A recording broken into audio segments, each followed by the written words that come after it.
네, 할렐루야. 또 오후 예배 오신 성도님들 예수님으로 환영하고 축복합니다. 오후 예배는 마태복음 신약 성경 말씀을 보도록 하겠습니다. 마태복음 23장 1절부터 12절까지 말씀을 같이 읽고 말씀 보도록 하겠습니다. 마태복음 23장 1절부터 12절까지 같이 소리내서 읽겠습니다. 이에 예수께서 무리와 제자들에게 말씀하여 이르시되 서기관들과 바리새인들이 모세의 자리에 앉았으니 그러므로 무엇이든지 그들이 말하는 바는 행하고 지키되 그들이 하는 행위는 본받지 말라.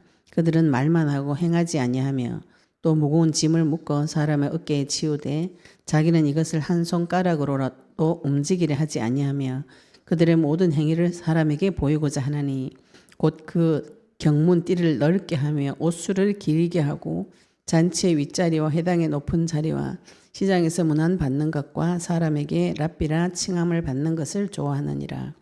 그러나 너희는 랍비라 칭함을 받지 말라. 너희 선생은 하나요 너희는 다 형제니라. 땅에 있는 자를 아버지라 하지 말라. 너희의 아버지는 한 분이시니 곧 하늘에 계신 이시니라. 또한 지도자라 칭함을 받지 말라. 너희의 지도자는 한 분이시니 곧 그리스도시니라. 너희 중에 큰 자는 너희를 섬기는 자가 되어야 하리라. 누구든지 자기를 높이는 자는 낮아지고 누구든지 자기를 낮추는 자는 높아지리라. 아멘. 오늘 말씀 제목은 나의 지도자 그리스도라는 제목으로 말씀 증거하실 때 많은 은혜 받으시기 바랍니다. 요 동일 본문으로는 마가복음 12장 38절 40절, 누가복음 11장 37절 52절입니다. 마가복음하고 누가복음에서는 굉장히 이걸 간단하게 기록을 해놨어요. 근데 마태복음 이걸 굉장히 길게 설명을 해놨습니다. 마태복음 23장 1절부터 말씀 보겠습니다. 이때까지 예수님께서 지금 이제 고난주간 십자가에 못 박혀 죽으시러 가는 그 길에 고난주간 셋째 날에 벌어진 일입니다. 화요일 날. 이 앞에 계속 예수님에게 바리새인과 서기관과 율법학자, 헤롯 당원, 사두개인들이 와서 계속 예수님을 테스트를 했어요. 테스트는 예수님을 법적으로 고소해서 법정에 데리고 가려고 흠을 잡으려고 계속 말씀을 가지고 공격했는데 예수님께서 하나도 지지 않고 싹 다 말씀을 다 풀어주셨어요. 다 풀어주시고 41절부터는 예수님께서 바리새인에게 공격을 합니다. 우리가 전쟁을 칠 때 최고의 방어가 공격입니다. 내한테 공격용 무기가 많이 있어야 돼. 공격용 무기가 없어요. 전쟁을 치고 싶은데 할 말이 없대. 현장 갔는데 불신자가 내한테 이렇게 말하는데 할 말이 없네 지금. 그죠?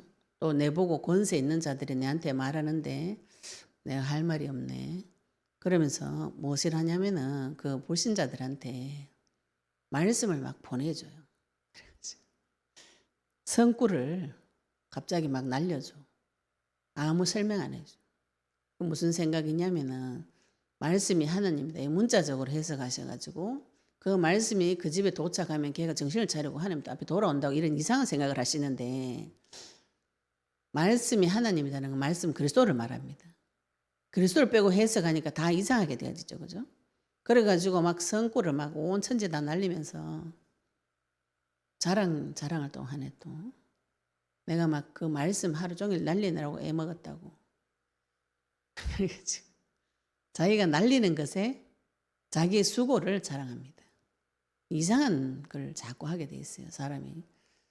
말씀 그리스도를 빼고 한 모든 행동들이 본인은 모르지만 이상한 행동을 많이 해요. 오늘 예수님께서 23장 1절에 예수께서 무리와 제자들에게 말씀하여 이르시되 예수님을 따라다니는 사람 중에 무리도 있고 제자도 있고 이 무리 중에 있는 자들이 서기관, 바리새인들 예수님을 공격해가지고 죽이려는 사람도 있고 예수님 하신 말씀에 은혜가 돼가지고 거기에 생명 거는 사람 있고 두 종류로 쫙 갈라지죠. 복음을 받아보시면은 그리스도를 전파해 보시면은 사람이 홍해 갈라지듯이 쫙 갈라져요. 친구들도 갈라집니다. 복음 전해 보시면 알아요. 저 사람이 나를 어떻게 생각했는지. 나를 굉장히 소중하게 생각하고 존중해 준 사람은 내 말을 받죠. 그죠? 내 속으로 굉장히 나를 무시하고 자기 아래로 본 사람은 복음 안 받습니다. 왜? 평상시에 나 지금 제 볼 때 별로 안 좋아요. 그래서 안 받습니다. 복음 전해 보시면 알아요.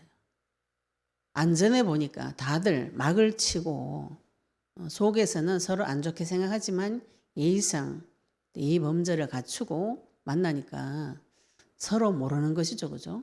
근데 진짜 본론을 가지고 가보시면은 다 나옵니다. 사람이 두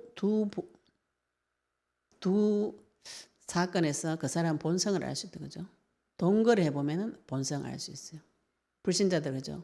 고스톱 쳐보면 그 사람 성질 다 나온다고. 예, 고스톱에 돈 넣고 고스톱 치면은 그 사람 성격 다 나온다 그래요. 그래가지고 돈 10원도 손에 못 번다 이러면 고스톱에서 계속 친구들하고도 이제 돈놀이로 재미로 했는 건데도 돈 100원도 손에 안 보겠다 그러면 결국은 싸우고 판을 엎고 나가고 이런 사람이 있습니다. 굉장히 돈이 중요한 사람. 또 복음을 전하거나 영업을 해보시면은 그 사람 내 인생 어떻게 살았는지 다 나옵니다.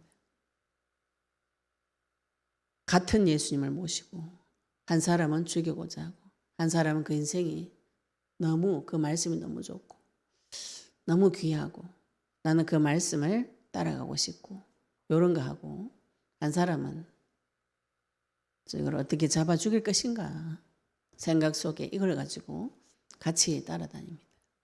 예수님한테만 그러겠는가요? 그렇지 않아요.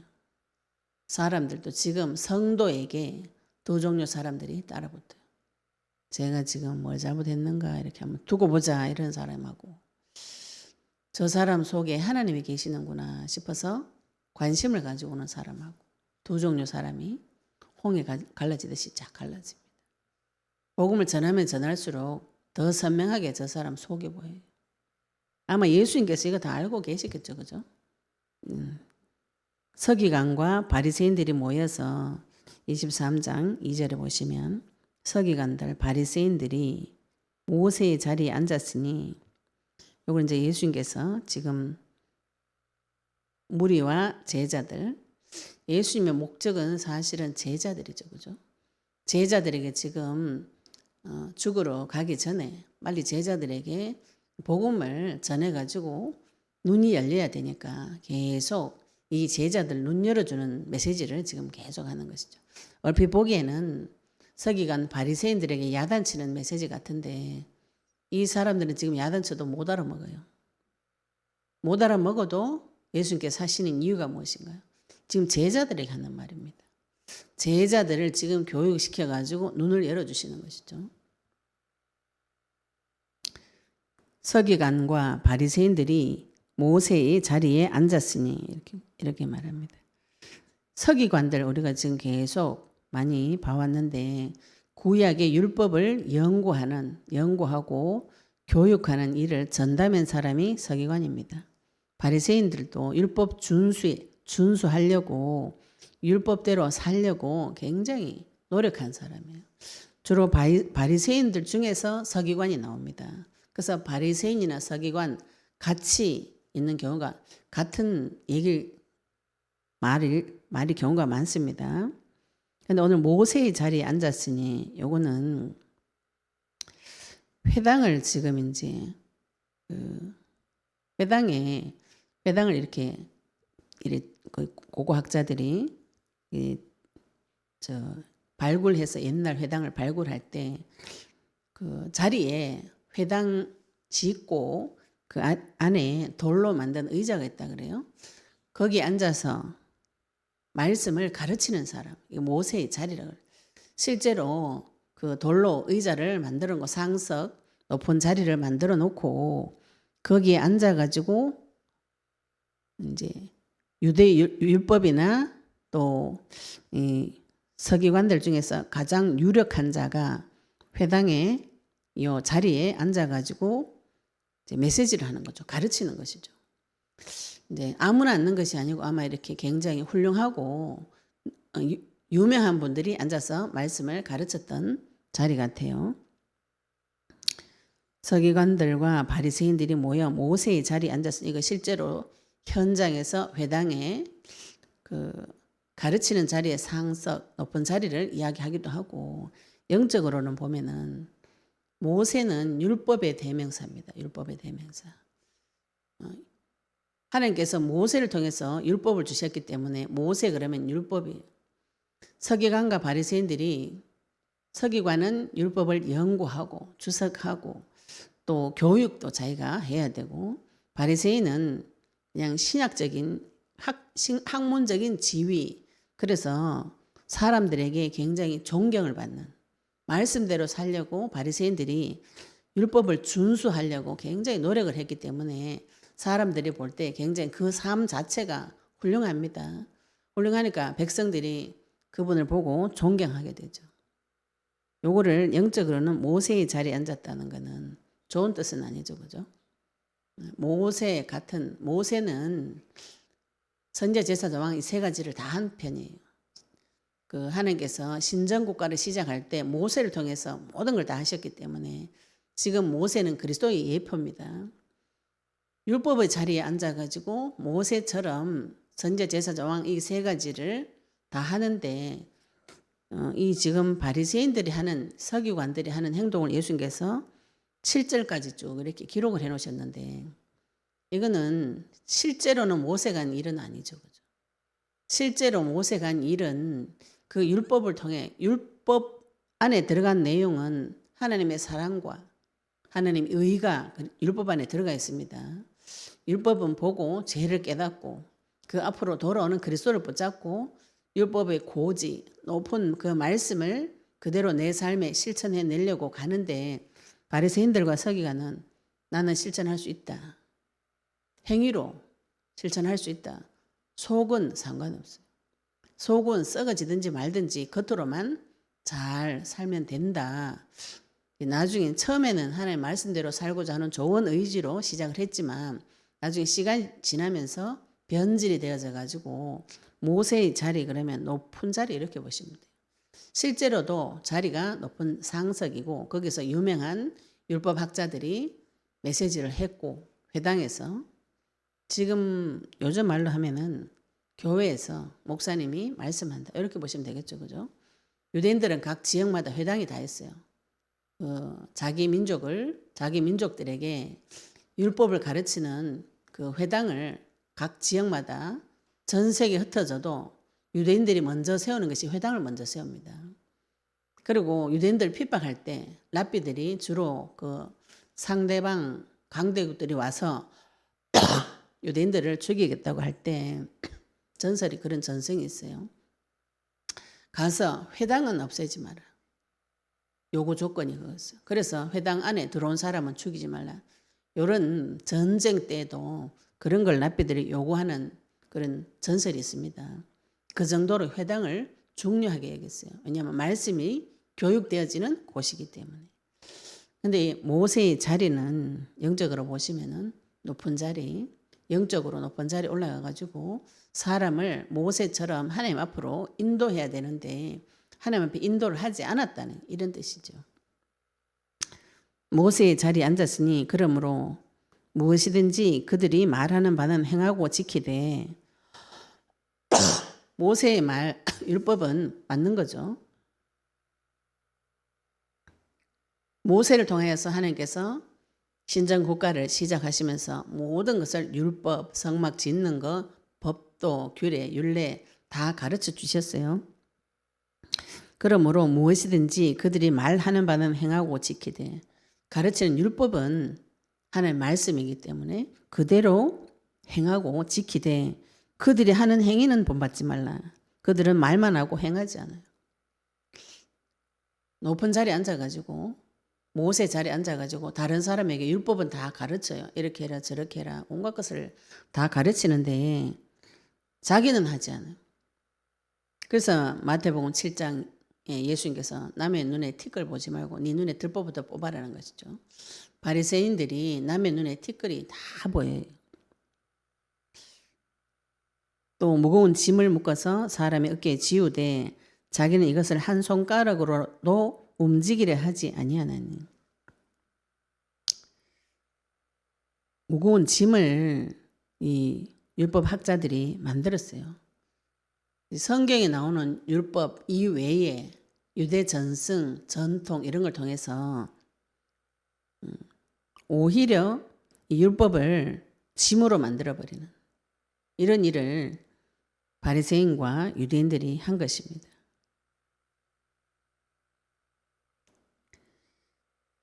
예를 들면은 11조 정확하게 해라. 그래서 바리새인들이 11조 정확하게 하려고 곡식 낱개를 다 세가지고 좁쌀도 세가지고 이 정도로 말씀대로 살려고 했는데 그 속에 숨겨진 하나님께서 11조를 내라고 하는 그 속에 숨겨진 아버지의 마음은 관심이 없어요. 아버지의 마음은 관심 없고 그 행위만 중요하게 여긴 것이죠. 그래가지고 사람한테 이제 이 율법을 지키려고 다른 또 이렇게 해석을 해가지고 세분화시켜요. 율법을 세분화시키고 율법을 지키기 위해서 다른 규칙을 또 만들어요. 또 예법을 또 만들고 율법을 생활 규범을 또 만들어요. 율법을 613개 조항으로 세분화시켜 가지고 백성들 생활 전반에 적용시키라고 강조를 합니다. 강조를 하는데 자기는 안 하는 이게 좀 이제 언행일치가 안 되는 그런 일을 계속 한 것이죠.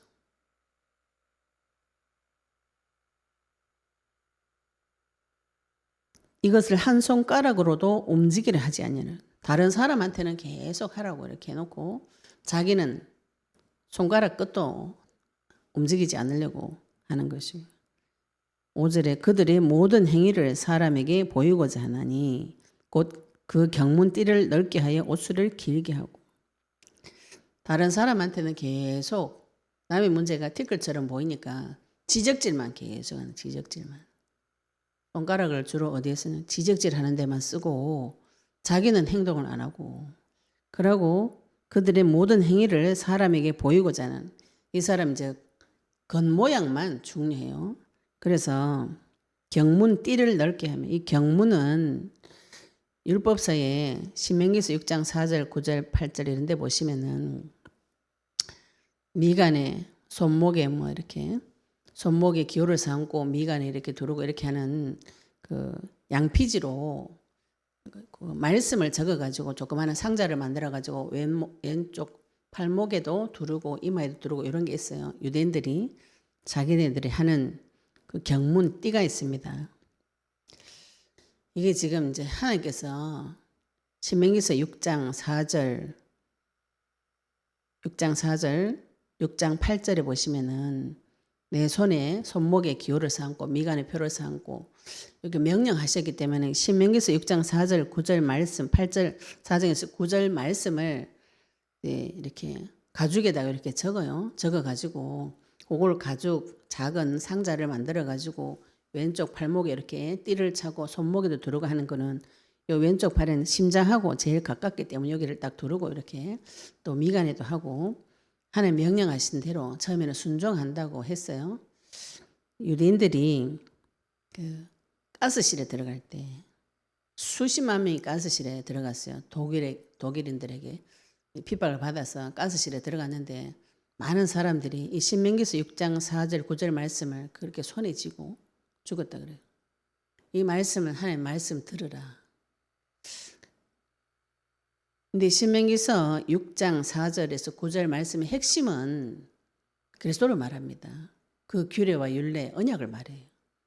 그것을 내 마음에 새기고 손목에 채우고 기호를 삼고 미간에 두르고 한 것은 언약을 잊지 말라는 것이죠. 근데 아이러니하게도 언약은 사라지고 띠만 손에 다 잡고 가스실에서 죽었어요. 지금 그런 일들이 예수님께서 지금 그 얘기를 하시는 거죠. 경문을 조그만하게 해가지고 이제 손목에 두르고 하라고 명령했더니 그것을 커다랗게 만들어가지고 남들 보는 데서 저 사람은 말씀을 마음속에 발목에 새기고 하나님 말씀에 순종하고 있다. 사람에게 보이려고. 자기 마음을 가지고 하는가 교제하는 것이 아니고 사람에게 보이려고 그걸 만들어 가지고 경문띠를 넓게 해가지고 발톱에 남들이 다 보이도록 달고 다니고 옷술을 길게 하고 이 옷술은 민수기서 15장 38절이나 또 출애굽기에 보시면은 제사장 옷을 만들 때 청색 실을 가지고 성소 휘장 만들 때도 이렇게 실이 있습니다. 그 실을 가지고 청색 실 이걸 가지고 이제 유대인들 옷 만들 때 이렇게 옷술을 이렇게 달아요. 수술을 이렇게 달아 놓습니다. 마태복음 9장 20절에 예수님도 이 옷술이 그 혈류병 걸린 여자가 예수님 옷자락만 잡아도 되겠다. 옷술을 말해요. 수술이 이렇게 기다란 게 있어요. 청색 실로 만든 거. 근데 이제 옷술을 길게 하고 이거를 유대인들이 바리새인들이 어떻게 하냐면은 옷술을 묶는 법, 끈 매는 법, 다는 법 이렇게 경문도 어떻게 만드는지 띠를 어떻게 묶는지 이걸 다 세분화 시켜가지고 사람들에게 짐을 지어주는 일을 계속 해놓고 자기는 그걸 달아가지고 표시를 내가 잘 믿고 있다. 나는 말씀을 가지고 있다. 이렇게 표시를 내는 용도로 옷술을 내 귀에 이렇게 달아야 되는데 그거를 크고 길게 달아가지고 자기 얼굴을 내는 자리, 얼굴을 내는 데 씁니다. 이게 사람이 근본 혼성이에요. 자기 얼굴을 내고 싶은 것이 이게 사람 창세기 3장 막연히 길들여진 오래된 습성이에요. 착하게 사는 이유가 무엇인가요? 선행하는 이유가 무엇인가요? 내가 착하다 이거지. 내가 하나님 앞에 나는 순종했다 이거죠. 착하다 이거죠. 그죠? 하나님께서는 그 순종을 착한 선행을 더러운 옷과 같다 그랬어요. 바람에 완전히 날려가요. 공부 열심히 해가지고 하나님 만나겠다. 하나님께서 세상의 학문을 초등학생 학문이라 그랬어요. 하나님 앞에 갔을 때. 영적인 지식이 가장 고상하지. 세상 지식은 하나님께서 초등 학문 같다 그랬어요. 철학으로 하나님 만나겠다. 학문으로 하나님 만나겠다. 유대인들이 지금 바리새인들이 그걸 하고자 하는 것이죠. 그 다음에 잔치의 윗자리와 회당의 높은 자리, 시장에서 문안받는 거. 이거 동일합니다. 이 당시에 잔치할 때 들어가 가지고 이제 이 당시에 고대 근동 지방의 사람들은 잔치할 때 우리처럼 이렇게 앉아서 하는 것이 아니고 비스듬히 누워서 밥을 먹어요. 이렇게 비스듬히 이렇게 소파 같은 데다 이렇게 누워 가지고 밥을 먹으면은 제일 상석이 어디냐면은 들어와서 문 입구에서 제일 맞은편 쪽에 여기에서 오른쪽 상석 맞은편 보이는 자리 오른쪽 끄트머리 여기가 제일 상석입니다. 여기 있으면은 가만히 누워 있어도 고개 안 돌려도 다 보이는 자리. 그게 제일 상석이에요. 그래서 귀빈들이 오거나 손님들 오시면은 그분들을 여기다가 모셔요. 제일 하석에 문 앞이죠, 그죠? 문 앞에 손님들 왔다 갔다 하면은 받치잖아요. 제일 하석이고 이쪽에 제일 상석에 모셔가지고 올려드리는 것을 유대인들이 바리새인들이 굉장히 좋아했다 그래요. 왜냐하면 높은 자리잖아요, 거기가. 그 다음에 회당의 높은 자리. 회당의 높은 자리도 동일합니다. 회당에도 들어가서 오른쪽 끄트머리가 이제 회당의 높은 자리는 가서 메시지 하는 자리죠, 그죠? 그 자리. 그 다음에 시장에서 문안 받는 거. 시장도 어딘가요? 공공장소죠, 공공장소, 그죠? 공공장소에 가가지고 우리가 시장 가가지고 시장님 만나면 아이고 반갑습니다 이렇게 이야기하죠. 인사하잖아요. 높은 사람 만나면. 시장 가가지고 시장 갔는데 요 당시에 랍비라고 하는 사람들이 회당에서 말씀을 가르치는 사람, 그런 사람들이 오면 훌륭한 분을 시장에서 만났어요. 그럼 어떻게 돼요? 사람들이 가서 선생님 이렇게 막 그분을 존경하니까 막 오잖아요. 시장에서 문안 받는 것, 사람에게 랍비라 칭함을 받는 것을 좋아하느니라. 이 랍비는 문자적으로는 뜻이 나의 주, 나의 주인, 나의 선생, 나의 위대한 자 이런 뜻입니다. 그래서 말하자면은 나의 주인이라고 부르고 선생님, 위대한 자 이렇게 불러주는 것이죠.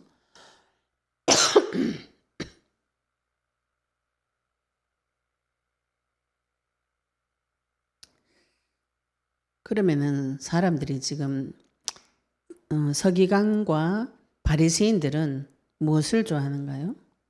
다른 사람이 와서 섬겨주고 인정해주고 또 자기가 믿는 것을 다 드러내고 높은 자리에 올라가는, 그게 모세의 자리, 율법의 자리에 들어가가지고 다른 사람에게 내 행위가 옳다, 이거 받으려고 모든 것을 걸고 투자를 하는 것이죠. 속은 다 썩어져요. 예수님께서 바리새인에게 회칠한 무덤이라는 것이 이 행위를 하기 위해서 자기 속은 오히려 힘들어져요. 율법을 지키려고 하면 할수록 마음이 힘들어집니다. 그게 잘 안 됩니다. 안 되면은 빨리 하나님 앞에 가서 안 된다고 자백을 하셔야 되는데 자백은 안 하고 할 수 있다고 계속 노력을 하죠. 노력을 해서 되어지면은 마음이 굉장히 높아져요. 높아져가지고 주변 사람들이 볼 때 저분 참 훌륭하구나. 뭐 불신자들 말로 법 없이도 살 사람이구나. 이렇게 모든 사람이 인정받는데 그런 분들이 집에 오면은 완전히 그 이성의 끈을 놔버리기 때문에 집에 오면 자기 가족들에게는 막대합니다. 겉다르고 속다른 행동을 하게 돼 있어요. 율법적인 분들이. 요거를 율법주의라 그래요. 모세가 주인 되어진 거, 율법이 주인 되어진 거. 율법이 주인 되어진 자리는 사람을 판단하고 정지하게 되어 있습니다. 내 기준이 맞다 이렇게 되어지기 때문에 다른 사람은 틀렸다 이렇게 되어지죠. 그죠? 그리고 나도 그 판단 정죄를 받지 않으려고 굉장히 노력을 많이 하게 돼 있어요. 언뜻 보면은 굉장히 훌륭한 분이며 실제로 삶이 훌륭해요. 교회 열심히 나오고 전도 선교 다 하고 기도 많이 하고 전도 많이 하고 헌금 많이 하고 기도도 열심히 해가지고 굉장히 훌륭한 분들이. 그런데 오늘 하나님께서 예수님께서 랍비라 칭한 받는 것을 좋아한다랬죠. 그죠? 남들이 내한테 훌륭한 분입니다 이렇게 해주는 것을 좋아해요. 무엇을 의식해요? 하나님하고 내 관계보다 사람이 나를 어떻게 봐주는가 이게 더 중요해요. 그래가지고 온통 다 사람이 볼 때 어떻게 할 것인가 그 연구를 계속 하는데 예수님께서 8절에 그러나 너희는 랍비라 칭함을 받지 말라. 하나님께서 예수님께서 요 8절에 너희는 제자들입니다. 제자들에게 와가지고 너희들 그런 짓 하지 말라고 랍비라고 칭함을 받지 말라. 너희 선생은 하나요 너희는 다 형제니라. 우리의 선생은 누구신가요?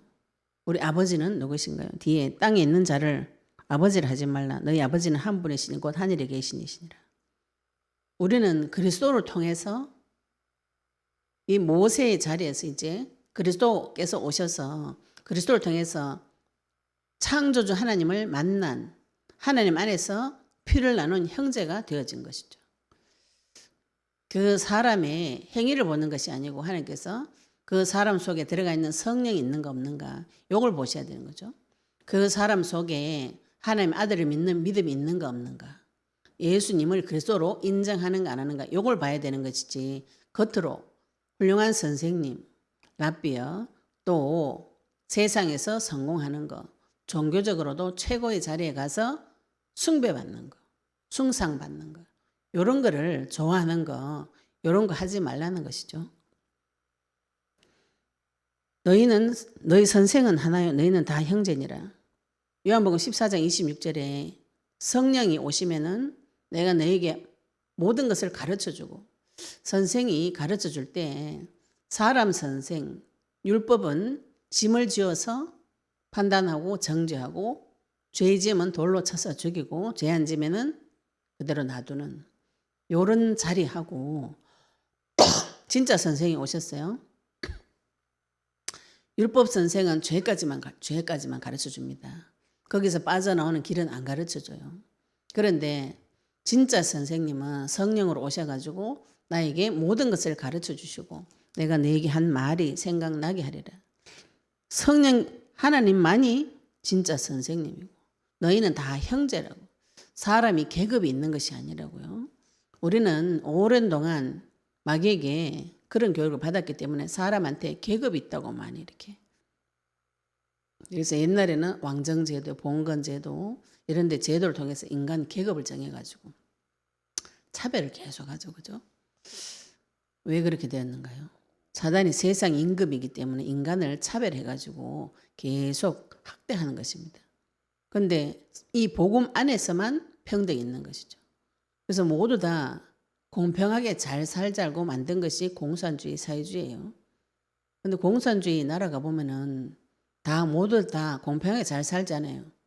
모두 다 공평하게 못 살아요. 딱 잘 사는 사람이 있어요. 지도자들만 잘 살아. 공무원들. 잘 살고 다 못 살아요. 민주주의 한 곳은 잘 사는 사람, 못 사는 사람 같이 어우러져서 잘 사는 사람이 또 못 사는 사람 돕기도 하고, 못 사는 사람은 복지 제도를 통해서 신분 상승이 되기도 하고 하는데, 공산주의는 그 자체가 없습니다. 네, 하나님이 하시는 모두 다 공평하고 평등한 세계는 그리스도 안에서 계급이 없는, 누가 잘나고 못나고 이런 것이 있는, 누구는 선생이고 누구는 학생 이런 게 없다는 것이죠. 진짜 선생님은 성령 하나님이에요.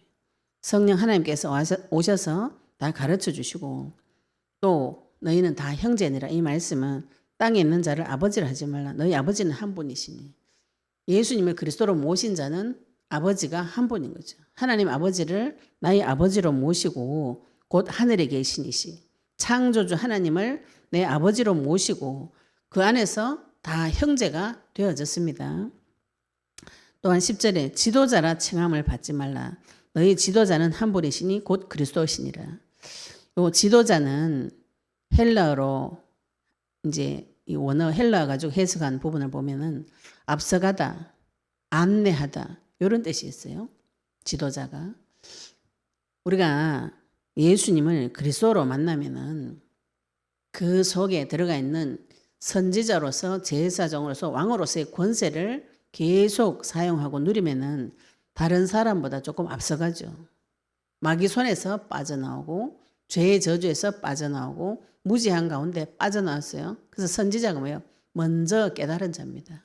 먼저 깨달은 자는 뒤에 사람을 도와줄 수 있는 것이죠. 그죠? 그래서 또한 지도자라 칭함을 받지라. 너희를 지도하시는 분, 지도자는 한 분이시니 곧 그리스도시니라. 그리스도를 통해서 하나님께서 우리에게 인도해 주시는, 성령이 오셔서 나에게 모든 것을 가르쳐 주시고 생각나게 하시고 깨닫게 해주셔서 나를 인도해 주시는, 그러면 그리스도 받은 자는 히브리서 12장 2절 말씀처럼 믿음의 주요 온전하게 계신 주님을 바라보게 되는 것이죠. 예수 그리스도를 깊이 생각할 때, 그리스도를 깊이 생각할 때 모든 지각과 지혜와 지식이 회복이 되어집니다. 나를 지도하고 나를 인도하시는 분은 그리스도 한 분밖에 없는 거죠. 사람이 지도하고 인도할 수 없습니다. 하나님만 나를 지도하고 인도할 수 있어요. 그래서 11절 12절에 너희 중에 큰 자는 너희를 섬기는 자가 되어야 하리라. 누구든지 자기를 높이는 자는 낮아지고 누구든지 자기를 낮추는 자는 높아지리라. 우리가 지금 영적 전쟁을 해서 말씀을 많이 받아보시면요, 마음이 이렇게 넓어져요. 마음이 커집니다. 마음이 이렇게 종재기 같으면은 하나님이 어떤 목사님 그런 비유 하셨잖아요. 비는 하늘에서 다 공평하게 내리는데 그릇이 어떤 분은 소주병 뚜껑 같고, 어떤 사람은 큰 대야를 놓고, 어떤 사람은 작은 바가지를 놓고, 비는 공평하게 떨어지만 받는 그릇에 따라서 달라진다고. 그리고 마음에 상처가 많이 있으면은 사람을 받지를 못해요. 그리고 오전에 또 예레미야서 9장에 동일하죠. 그죠? 마음이 황폐해졌다고. 내 땅이 다 무너지고 아무도 살 수 없는 그런 마음으로는 아무리 율법대로 똑바르게 말씀대로 죄 안 짓고 똑바르게 살아도 사람을 내 안에 넣을 수가 없어요. 이 마음이 좁은, 마음이 부서진 거죠. 그죠? 마음이 부서져 가지고 안에 사람을 넣어줄 수가 없어요. 그런데 하나님께서 여기서 너희 중에 큰 자는 마음이 큰 사람이 있습니다. 어떤 분이 아이고 나는 뭐 이렇게 기도할 게 이렇게 많으냐 뭐 이렇게 이거 언제 다 기도하냐 이렇게 하신대. 그릇이 크다고 보시면 되겠죠. 그죠? 문제가 많다. 그릇이 크다고 보시면 됩니다. 거기에 빼낼 것이 많다. 그릇이 커요. 마음이 큰 사람이에요. 사단이 공격을 너무 많이 해가지고 너무 많이 박살나 있어요. 근데 그걸 계속 응답을 받으시면은 이 큰 그릇에 그리스도가 계속 채워지게 됩니다. 채워지면은 마음이 점점 커집니다. 또 마음을 키울 때 어떻게 키우냐면 하나님께서 풀물불에 집어넣어가지고 키운다고 하셨죠. 그죠? 옛날에 우리나라 사람들이 유기그릇 있죠. 방자 유기그릇 만들 때 노스를 녹여가지고 그거를 요즘은 기계로 해는지 모르겠는데 옛날 진짜 비싼 거는 손으로 하거든요. 손으로 때려가지고 그걸 넓혀요. 방자 유기그릇은. 조금 때리면 넓어지고 조금 때리면 넓어지고 이렇게 되는데 하나님께서 우리를 데리고 가실 때 그런 식으로 내 마음의 그릇을 조금씩 넓혀줘요. 그래서 점점 넓어져서 좋은 그릇이 될 때까지 마음이 큰 겨자씨 같은 작은 믿음이 들어갔는데 겨자 나무가 크게 되면은 거기에 온갖 새들이 와서 깃들 수가 있습니다. 누룩 같은 거 그죠? 작은 누룩이 들어가면 서말이 다 부풀어도 누룩 들어간지 안 들어간지 표가 안 나요. 겨자씨가 나무 씨 중에 제일 작다 그래요. 근데 그게 나무가 자라면 나무 중에 제일 큰 나무가 되고 거기 온갖 새들이 와서 다 깃들 수 있는 우리가 그리스도에게 성령께서 가르쳐 주시는 지도를 받으시면은 큰 나무가 됩니다. 마음이 큰 그릇이 됩니다. 마음이 강건해져요. 그래서 누구라도 와서 그 마음 속에 들어와 가지고 이 사역을 해줄 수 있는 큰 자가 됩니다. 너희 중에 큰 자는 너희를 섬기는 자가 되어야 하리라. 우리가 섬긴다는 말이 그죠? 다른 사람을 도와주는 것을 말합니다. 도와주는데 우리 어떻게 도와주는가? 이게 문제죠. 애기들이 엄마한테 선물할 때 내가 제일 아끼는 장난감 엄마 생일 선물로 줘요. 엄마 사랑해 이렇게 하면서 엄마한테 아무 필요도 없는 장난감을 선물로 줘요. 그 아이는 사랑이 그거죠. 그죠? 근데 그 아이가 자라서 점점 자라서 돈을 벌면 엄마한테 그때부터 이제 돈을 줘요. 왜? 우리 엄마 돈 좋아하는 거 알거든. 이렇게 해가지고 자라면 뭐가 돼요? 엄마 마음을 헤아릴 수 있죠. 그죠? 요렇게 마음이 내 밖에 모르다가 이렇게 방자 여기 두드려 맞듯이 하나님 앞에 계속 문제 사건 통해 가지고 불을 통하면 그릇이 점점 커서 다른 사람의 마음을 알아주고 그 사람을 이해해주고 섬겨줄 수 있어요. 섬긴다는 것이 노예처럼 그죠? 바보 되라는 소리가 아닙니다. 우리 교회 다니는 분들 이거 자꾸 오해를 하시는 거죠. 섬기는 거를. 저 사람이 원하는 걸 무조건 해주는 것을 섬기는 거라고 생각하셔가지고 노예 노릇을 합니다. 특히 교회 한번 데리고 오려고 전도하려면은 내가 바보 돼가지고 저 사람이 원하는 대로 다 해주고 그건 종노릇이에요. 진짜 섬기는 거는 그 사람에게 그리스도의 복음의 말씀을 잘 전달하는 것이죠. 그 사람 수준에 맞게. 이게 잘 안 돼요. 그 사람 수준에 맞게 그리스도를 설명해 줄 수 있어요.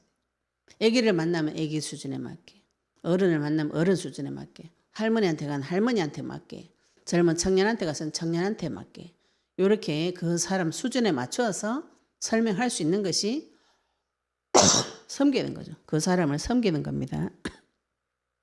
그러면서 큰 자는 너희를 섬기는 자가 되어야 하리라. 누구든지 자기를 높이는 자는 낮아지고 누구든지 자기를 낮추는 자는 높아지리라. 에스겔서 21장 26절에 보시면은 하나님께서 심판할 때 내려와 가지고 왕관 쓴 거 다 벗겨버린다 이런 말씀 이런 표현이 있어요. 시간이 안 돼서 못 찾아보겠는데 자기를 높이는 자가 누군가요? 이 모세 자리에 앉은 자입니다. 내가 왕이 돼가지고 자꾸 이렇게 지시하고 막 가르치는 거 이것저것 높이는 자는 하나님께서 걔를 낮춰주게 내려버리겠다는 거죠. 누구든지 자기를 낮추는 자는 높아지리라. 자기를 낮추는 자는 바울이 말하죠. 내 약점을 자랑하겠다. 내 약점, 내 수치, 내 이상한 거 그거 누가 자랑하고 싶어요? 답을 얻었으니까 자랑하는 것이죠. 그죠? 나의 약점을, 나의 수치를 자랑해도 그것이 나의 약점이 되지 않아요. 왜냐하면 내가 그 약점을 다 넘고 그리스도를 발견해서 진짜의 것을 받았기 때문에. 마음이 낮아진 사람 이게 가능합니다. 마음이 높고 교만한 사람은 이게 수치심으로 들어와요. 내 문제가 수치는 이거 아직 해결을 못 받아서 그렇죠. 그죠? 마음속으로 이게 내 약점으로 아직도 보이고 나의 수치로 보이는 거는 해결을 못 받아서 그래요. 이걸 하나님 앞에 가셔서 받아오셔야 돼요. 내 약점이 내가 언뜻 보면은 굉장히 낮아지는 것 같은데 그 메시지가 이 사람을 살릴 수 있습니다. 하나님 앞에 겸손하게 봉사하는 거, 이게 낮아지는 거. 겸손해서 또 많이 사람들이 헷갈려요. 그죠? 가서 사람에게 종로로 타는 것을 섬기는 거, 자기를 낮추는 거라고 생각하시는데 그렇지 않아요. 그리스도를 통해서 말씀을 많이 공급받고 내 마음이 찢어지는 고통을 통해서 마음이 넓어지고 사단의 모든 전략을 하나님께서 나에게 계속 가르쳐 주시면은 그 사람을 섬기는 법은 그 사람에게 그리스도를 넣어서 하나님 앞에 데리고 오는 것이 섬기는 길입니다. 그거 하시려면 많이 낮아지셔야 돼요. 그 사람하고 같이 맞춰주셔야 됩니다. 맞춰가지고. 그래서 바울이 누구라도 다 만나가지고 복음을 위해서 불신자에게 신자에게 같이 그 사람 수준에 맞춰서 복음 전하기 위해서 어디라도 다 적응한 것이죠. 오늘 이 말씀을 지금 예수님께서 제자들에게 하고 계신 것입니다. 우리가 지금 말씀 받을 때 내가 하나님 앞에 쓰임받고 싶고 하나님 앞에 인도받고 지도받고 그리스도가 나의 지도자가 되어주시면은 하나님께서 나를 큰 자로 세워주시고 또 높아지는 자리로 올려주시는데 겉으로 보기에는 그 길이 낮아지는 것처럼 보이고 고통이 오는 것처럼 보입니다.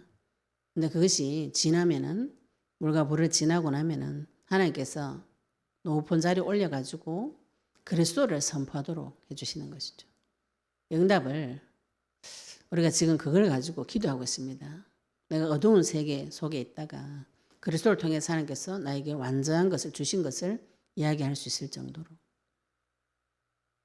저희들이 이제 내일부터 치유 세미나인데 제가 치유 세미나를 준비하면서 하나님 앞에 메시지 달라고 기도하면서 제 자신 인생을 이렇게 쭉 돌이켜 봤을 때 치유된 게 너무 많은 거예요. 제가 뭐 우울증 치유됐지, 부부관계 치유됐지, 뭐 공황장애 이런 거, PTSD 이건 제가 어디가 공부한 게 하나님 그냥 가르쳐 주신 거예요. 그리고 뭐 발톱무좀 이건 뭐 또죠. 동맥경화증 이런 거, 위장 아픈 거 뭐 소소하게 치유를 많이 받았더라고요. 근데 제가 그거를 막 치유를 위해서 매달리거나 이래 본 적은 없어요. 마음이 두려운 거 가지고는 해결해 달라고 기도는 많이 했는데 그 영적인 전쟁을 많이 한 것이죠. 그런 거 통해 가지고 하나님께서 나에게 눈을 열어주시고 회복시켜 주시니까 그걸 내가 이걸 전하면 되겠구나. 그죠? 근데 그게 언제 치유가 되어지냐 하면은 그리스도가 들어갈 때 이걸 내가 구하지 않아도 그거는 따라오게 돼 있어요. 근데 이거를 치유를 하려고 막 작정을 해가 들어가면 이게 순서가 뒤바뀌는 거죠. 그죠? 먼저 그리스도가 들어가고 이 그리스도를 통해서 전 세계 그리스도 전파하는 일에 내 인생을 드리고자 할 때 하나님께서 당연히 주는 것들입니다. 영적 전쟁을 계속 하시면 하나님께서 다른 모든 사람을 섬길 수 있는 그 마음과 생각을 주시는데 내가 볼 때 그 자리가 낮아지는 자리고 겸손해지는 자리고 또 참아줘야 되는 자리인데 하나님은 그런 사람을 높은 데에 올려버리시는 거죠. 응답 받으시길 바랍니다. 하나님의 마음이, 하나님의 심정이, 하나님의 계획이 우리는 모세의 자리같이 높은 자리에 올라가는 거 좋아해요. 하나님이 와서 심판할 때 끄집어 내립니다. 하나님 왕관 뺏겨가지고 잘났다는 거 다 깨버리고 깰 때가 있습니다. 오늘 말씀을 통해서 나의 지도자가 누구인가? 나를 지키시고 보호해 주시고 가르쳐 주시는 분이 누구인지 확인을 한번 해보시기 바랍니다. 내가 누구에게 가르침을 받고 있는 거예요. 제가 인생이 힘들고 어려울 때마다 늘 전화해가지고 이야기하는데 몇 군데가 있었어요. 사람에게. 그거 자꾸 하다가 이제 스트레스 받으니까 가서 이야기를 할 뿐이죠. 답은 못 줘요. 훌륭한 답을 주긴 하는데 그냥 내가 말해서 스트레스 푼 거지 영혼의 답을 얻을 수는 없었어요. 하나님 만나고 나서 내 스트레스 받는 거 힘든 거 하나님 앞에 가서 이야기 다 하고 나니까 사람한테 가서 이야기할 게 없더라고. 그래서 그분들한테 전화를 안 하면 왜 니 요새 전화를 안 하노? 이런 얘기를 자꾸 해요. 이야기하면서 알았거든. 저 사람은 나의 불행을 즐긴다는 것을. 그래서 하나님 앞에 가서 계속 이야기하시고 하나님 앞에 가가지고 응답을 받으면은 그리스도가 나의 지도자가 되어주셨듯이 그리스도인이 세상의 지도자가 되어집니다. 하나님께서 나를 지도자로 세우시는 것이지 어디 가가지고 바보같이 종노릇 해가지고 교회 한 명 데리고 오라 이런 어리석은 소리 하는 분이 아니에요. 언약의 말씀 붙잡으시면 나를 지도해 주신 그분을 내 인생을 통해서 나타내는 하나님께서 오히려 크게 세워주시는 그런 응답을 받으셔서 딴 것까지 증인 되시기를 예수 이름으로 축복합니다. 오늘 받으신 말씀 가지고 같이 기도드리도록 하겠습니다. 하나님 내 마음속에 모세의 자리같이 높은 데 올라가서 다른 사람 판단하고 정죄하고 사람 보이는 것만 신경 쓰던 내 창세기 3장 예수 이름 무너지게 해주시고 하나님 앞에 제자 되어져서 진짜 지도자 되시고 진짜 나의 아버지 되시는 그분 만나서 세상의 지도자로 세워지기에 지혜를 달라고 우리 같이 동성으로 기도드리도록 하겠습니다. 하나님 아버지 은혜 감사합니다. 우리에게 그리스도 약속의 말씀 주시고 예수님 다시 오실 그 길을 준비할 제자로 불러주시니 감사합니다. 아버지 하나님 같은 말씀을 듣고 서기관과 바리새인들은 모세의 자리에 앉아서 심지어는 메시아를 죽이고자 하는 그 범법 행위를 하는데 아버지 내 속에 있는 이 모세의 자리 하나님 앞에 높은 자리에 오르고 다른 사람에게 인정받고 사람 앞에 자랑하고 사람 앞에 보이고자 하는 이 삶에서 그리스도를 통해서 진짜 지도자 되시고 나의 아버지 되신 창조주 하나님 만나서 그리스도를 통해서 지도를 받고 가르침을 받아서 아버지 하나님 마음이 큰 자 누구라도 섬길 수 있는 자 되도록 주님 축복하여 주시옵시고 아버지 자신을 낮춰 또 하나님께서 높여주는 그 자리에 갈 수 있도록 주님 축복하여 주시옵시며 먼저 깨달은 자로 아버지 모든 사람을 안내해 주는 자 되도록 주님 축복하여 주시옵시며 지금 내 속에 나와 함께 계시는 성령 하나님과 함께 딴 것까지 그리스도 증인 되도록 주님 축복하여 주시옵소서. 아버지는 감사드리며 예수 그리스도 이름으로 기도드렸습니다. 아멘.